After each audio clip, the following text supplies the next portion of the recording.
Hello everyone, welcome to my channel. Today we're doing a reading for sign of Sagittarius, and keep in mind that this does not resonate for every Sagittarius. If you'd like a personal reading, it's going to be the first link in the description down below. Repeat that. First link in the description down below for a personal reading. You also find a bunch of other things there in the description. You can find my Etsy shop, which has my tarot and my oracle cards on there. A bunch of things there on my Etsy shop in the description down below. Alright, so definitely go check that out. Usually have a bunch of sales on there. You can also find my shirt store at my website, different social media platforms I'm on, as well as Patreon. All that's in the description down below. If you'd like to donate to the channel, feel free to do so. I do appreciate donations here. So, Sagittarius, let's see what Spirit has in store for yourself.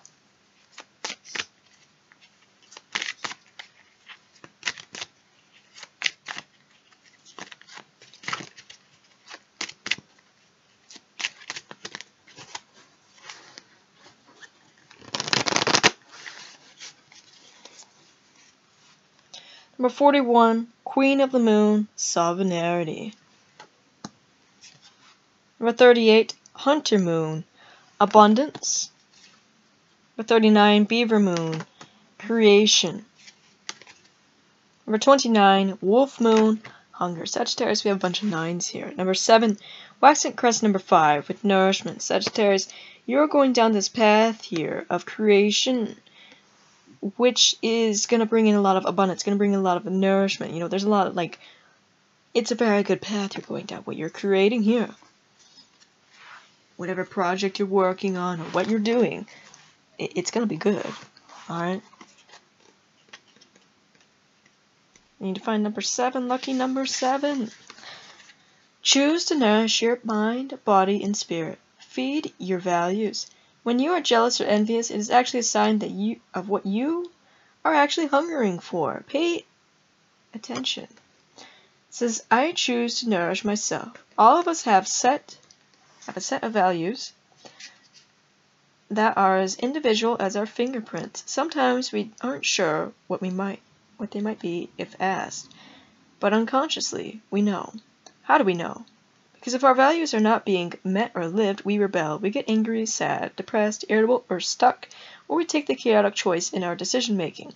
And commonly, our relationships in life are not harmonious. An example of this might be someone who has strong value of honesty and being asked to manipulate the truth every day in a sales job, or someone who highly values peace, being surrounded by loud, drama-filled people who are just the opposite of peaceful.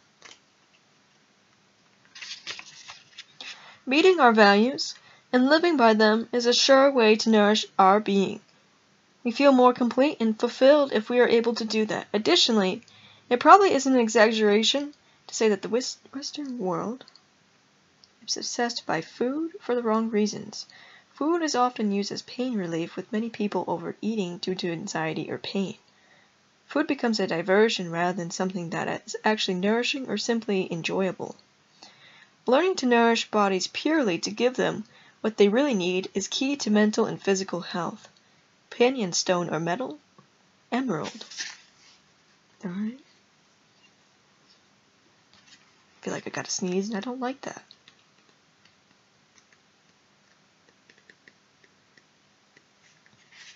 And we have the wolf moon, alright, which is a few moons ago. Feed the good and hope within you. There will always be a lean part of the cycle. Prosperity will come. Do not let your hunger blindly dictate your actions entirely. It says, I recognize all that I hunger for. See, all that you hunger for, all that you want and nourishing for. An old and wise Cherokee, the First Nations of the U.S., is speaking to his grandson about life. The young boy asks his grandfather, it is said, grandfather, that everyone who has 2 wolves within them. The first wolf gives darkness, despair, and hate, and jealousy, and sorrow. The second wolf gives light, and hope, and hopefulness, and kindness. Yet, grandfather, I feel them fighting within me. What can I do? He says, my small son, these 2 wolves will always fight, and they will fight within each person. You're no different, said the grandfather. But, said the boy, grandfather, which wolf will win? The grandfather answers, whichever wolf you feed. We must be careful about what we nourish and feed within us. If we give abundance to the aspects of the self that can harm others and ourselves, then we cannot truly thrive. Having no limitations upon these behaviors and patterns hurts us. and starves the higher and finer parts of ourselves that would bring us more happiness, to ripple that happiness to others. It's part of why we are on the planet as humans.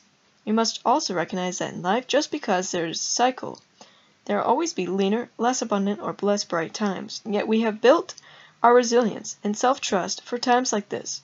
We know we are both loved and protected. The cycle will soon turn to less shadow and more bounty. Companion stone or metal, we have Amazonite. 38.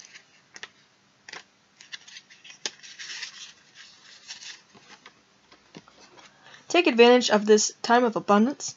It is all around you. Possibility and opportunity are everywhere.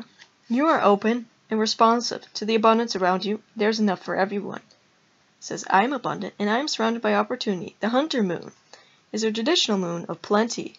It is when game was at its most plentiful, so people would not go hungry. The moon was large and bright in the sky, in some cases deep orange, and there was a great deal of light to go hunting well into the evening. Our ancient ancestors couldn't just go off to the supermarket to buy what they needed to eat. Meat didn't come on trays wrapped in plastic. Eggs were gathered. Warm clothes was made from skins of same animals that were hunted for meat. Nothing was wasted. This abundance was part of a cycle just like any other. It wasn't present all the time, so this time of year was to be taken advantage of while the going was good. The barrenness of winter would soon return. The hunters had to be prepared. They had to have their weapons ready and their tracking skills honed. As modern people, we are less used to these natural cycles of plenty and barrenness because most of us have stepped away from growing food in the natural environment. However, these cycles are still there, even if we are not part of them consciously. This moon normally rises in October in the northern hemisphere, and so was before the winter snows. Companion stone or metal, we have citrine.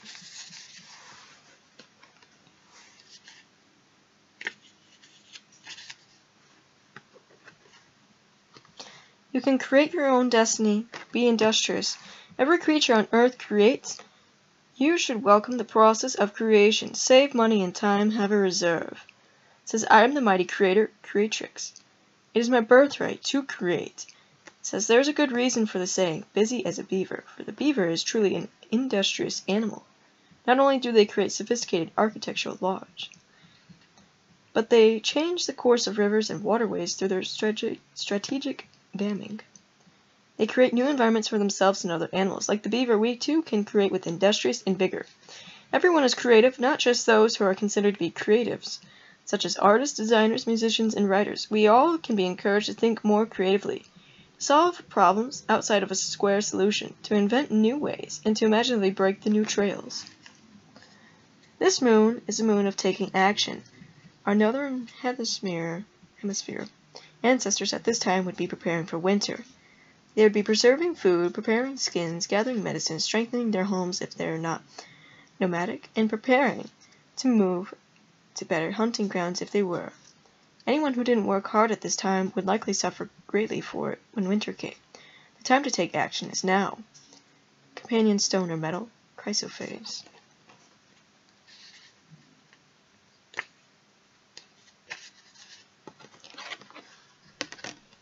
You have sovereignty over your own life. Act with grace and confidence. You have the ability to unite desperate people in views should you choose to do so. The buck stops with you. You are powerful. Act like it. It says, I reign over my own realm. The goddess of the moon are one of the oldest kinds of divine feminine, and feature in mythologies from almost every corner of the globe, from Diana of ancient Rome, and the Greek Artemis to the Semitic Astarte, and Hina from Polynesia. The link with the feminine divine in the lunar planet in cycles is a strong one. These goddesses, in all their myriad of forms, were extremely powerful and demonstrated to women that they naturally had power as well.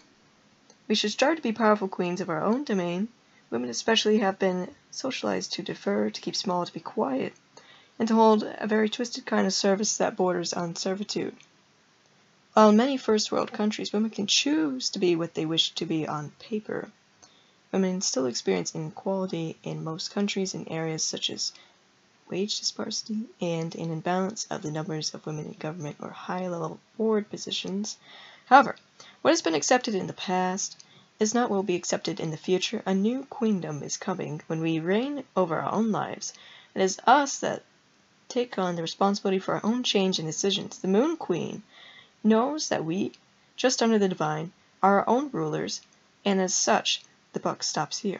Therefore, it is worth us investing in our own self-awareness and our own self-trust, self-care, self-esteem in real and practical ways. We must, as any queen would, set firm boundaries to protect our own queendom and those who are under our protection. This does not mean we become cruel rulers. We should always aim for benevolence, fairness, and a great love for all, as well as ourselves. It does mean we may have to push against those who do not respect our line in the sand. Companion stone or metal, we have platinum. Alright, Sagittarius, it's like you taking control of your own life here, going down your own path, creating a lot of abundance for yourself. Alright, Sagittarius, connecting with the moon as well. Goddesses of the moon. Can even be things that you were thinking about last year, like last winter or fall.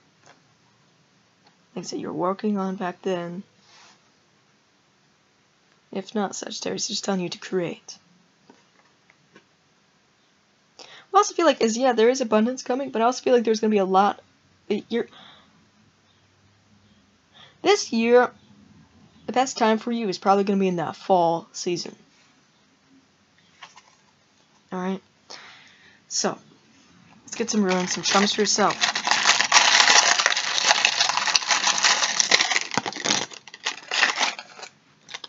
We have Thoth. We have Ra. We have Journey that you're going through. There can be some travels that are happening for you, Sagittarius. We have this Egyptian snake goddess. Alright, Sag. So that's all I have for you. Like I said, first link in the description down below for personal reading. Also go to my Etsy shop. Go in there, go buy something. Really appreciate that. If you want to see more content, definitely subscribe. Bye, guys.